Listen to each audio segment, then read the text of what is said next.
Halo guys, balik lagi di channel Bang Gendul ya. Ini ada custom ROM Android 13 requestan yang cukup banyak ya. Selain MC AOSP kalau nggak salah, ini sebelum MC AOSP.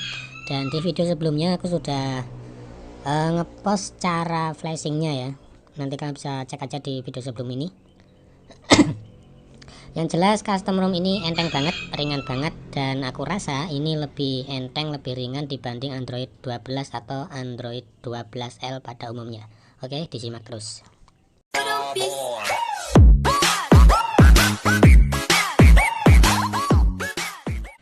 Ini dia Superior OS ya, yang 13 Alpha Release Android 13, dan kernel yang dipakai Stormbreaker X8. Linuxnya Enforcing.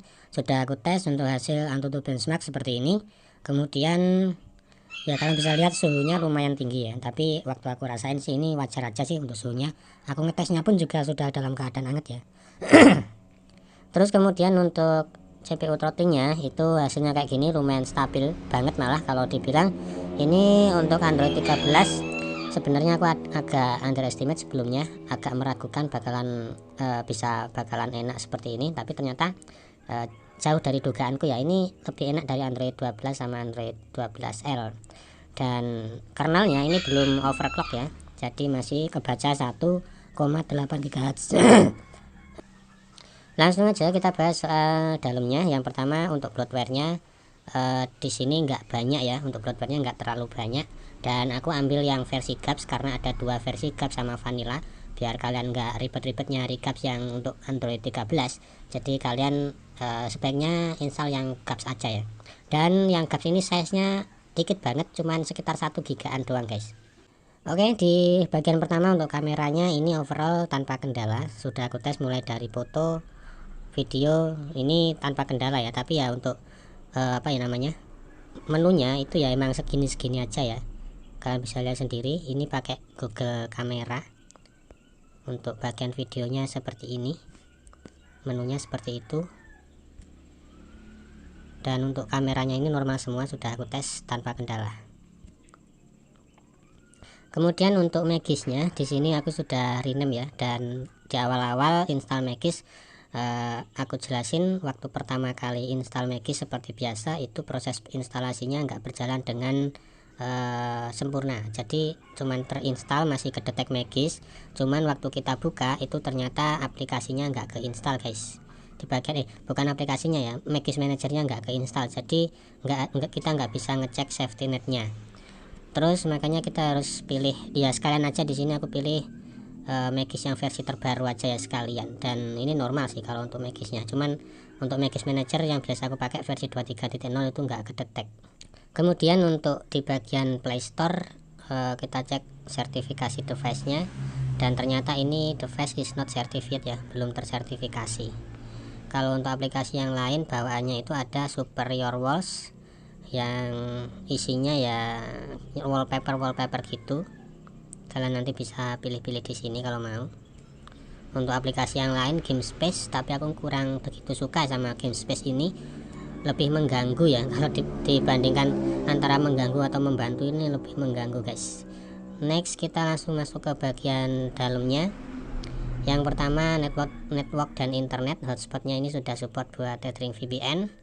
Kemudian di bagian private network tipenya, di sini juga sudah lumayan banyak pilihan ya, karena ini AOSP tentu aja sudah banyak pilihan. Dan di bawahnya lagi ada menu aplikasi yang tampilannya kayak gini. Kemudian ada notifikasi. Di bagian ini aku nggak setting ya, jadi cuman aku tunjukin aja seperti ini karena aku emang nggak ngerubah apapun di bagian aplikasi sama notifikasi ya. Untuk baterainya menurutku ini lumayan irit ya guys. Untuk penggunaannya kayak gini, dan kalian bisa lihat untuk screen on time nya itu hampir 5 jam, cuma 12%. Tapi aku nggak begitu paham sih untuk SOT nya ini mekanismenya kayak gimana, bisa dibilang awet apa enggak, cuman yang aku rasain di sini awet sih. Untuk Superior Lab di bagian ini ya, ini adalah menu khususnya ya, menu spesialnya. Bisa munculin network traffic indicator, terus ada menu-menu lain seperti biasa.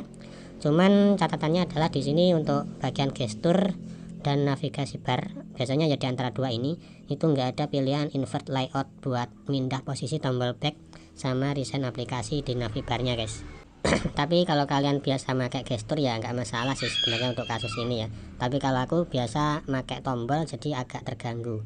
Kemudian untuk menu-menu yang lain aku rasa standar, kalian juga pasti sudah sering jumpai.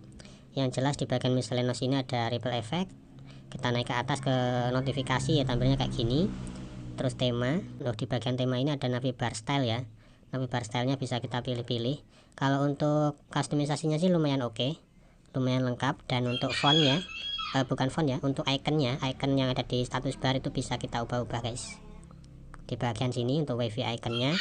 Terus sinyal icon ini ada yang baru, lumayan banyak pilihan untuk sinyalnya. Kemudian icon packnya ini cuma dikit ya, kayak gini doang.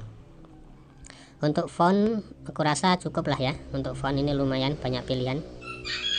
Kalau untuk fitur yang lain aku rasa biasa aja. Untuk storage-nya ini pun juga nggak terbilang boros-boros amat untuk penggunaan file sistemnya. Sistem kebaca 7,9, tapi aku nggak tahu ini fake atau real ya. Kalau di Android yang di bawahnya itu kan biasanya antara 10 sama 11 ya. Itu cuma 7,9. Kemudian itu ayam kenapa sih, aduh. Kemudian untuk sound dan vibrasi ya, kalian bisa lihat ini nggak ada direct sound, nggak ada mi sound enhancer-nya. Untuk display tampilannya kayak gini, ada extra dim, lock screen, terus kayak gitu doang sih. Untuk tap to wake-nya ini aman ya, normal. Terus di bagian wallpaper-nya kayak gini. Terus untuk security-nya ini sayang banget ya, masih belum support untuk face unlock, cuma ada pin sama fingerprint. Untuk smart lock-nya ada, nggak ada app locker tapi ya. Kemudian kita langsung ke bawah, loncat ke di bagian sistem. Untuk bahasanya ini sudah ada bahasa Indonesia ya, seperti yang kemarin aku tunjukin di awal-awal waktu nge-flash. Dan di bawahnya lagi ada voice input, tapi aku nggak ngerti ini fungsinya apa. Terus di bagian developer option, memorinya itu kena 2,8 GB yang kepake. Terus untuk running services itu normal ya, kebaca 1,6, ini yang tersisa. Jadi kalau dibandingin sama Android 12 ini lebih lega guys, lebih lega, nggak boros. Kemudian untuk tampilan quick settingnya itu seperti ini, mirip kayak Android 12 atau 12L, tapi ini lebih simple menurutku, lebih enak dipandang karena tampilannya nggak terlalu gede. Dan untuk fitur-fitur yang lain kalian bisa lihat di sini. Kalau kita hidupin hotspot sama wifi secara berbarengan, ini ternyata masih bisa aktif bareng, aman. Dan untuk night light ini berfungsi normal ya. Terus kalau kita aktifin dark time-nya kira-kira seperti ini, standar ya kalau untuk dark time-nya guys. Kemudian ada keterangan di bagian bawah ya, 2 aplikasi aktif ya. Di situ bisa kita klik buat ngeliat aplikasi apa yang aktif di situ. Kalian bisa cek, misalkan nggak butuh tinggal di stop aja seperti ini guys. Nah ini nggak ada di Android 12. Kemudian di bagian resign aplikasi ini tombol clear-nya ada di bagian bawah, tapi menunya masih belum banyak ya, tapi wajar lah, ini masih mencukupi. Terus untuk di bagian menunya ada pp info, kill, split, uninstall sama freeform. Nggak bisa kita kunci ya aplikasinya ini, tapi aku rasa sih ini sudah lumayan oke lah. Kita cek dulu di bagian menu panggilan apakah bisa buat ngerekam obrolan saat kita nelpon.